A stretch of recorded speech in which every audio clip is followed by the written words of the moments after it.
Nyegera twenjoyinge kano ga featuring Instagram yazanye. Waruzi ko buno kuri Instagram kushobora kujya muri comment washaka aho gutera comment ukoherezamo ifoto yawe cyangwa ukajya screenshot y'iyo video ako gace uriye screenshot akaba ariko wohereza. Urabona nkanjye uburyo nabikoze nariye screenshot hari aho bari gutamikana keke bano bajene ubundi kano aba ariko nohereza. Urabona naba ngaba dore nk'uyu yariye screenshot yoherezamo aka dukomeje kumanuka urabona ko n'uyu nguyu yoherejemo aga screenshot.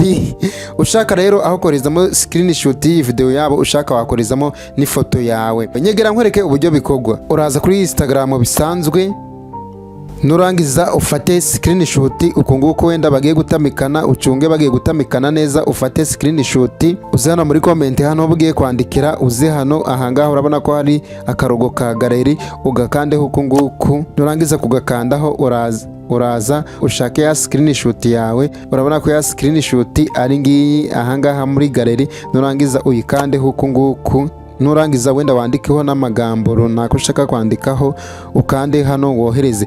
Udashaka kohereza na screenshot yabo ushobora kuza hano muri gallery bisanzwe ukaza ugahitamo nk'ifoto yawe runaka reka duhitemo iyi thumbnail ingiyi. Urabona ko ahangaha iba yaje warangiza ukayohereza uko nguko. Urabona ko uko nguko ifoto yawe iba yagezemo cyane ibintu byaryoshe nawe enjoyinga aka ga featuring.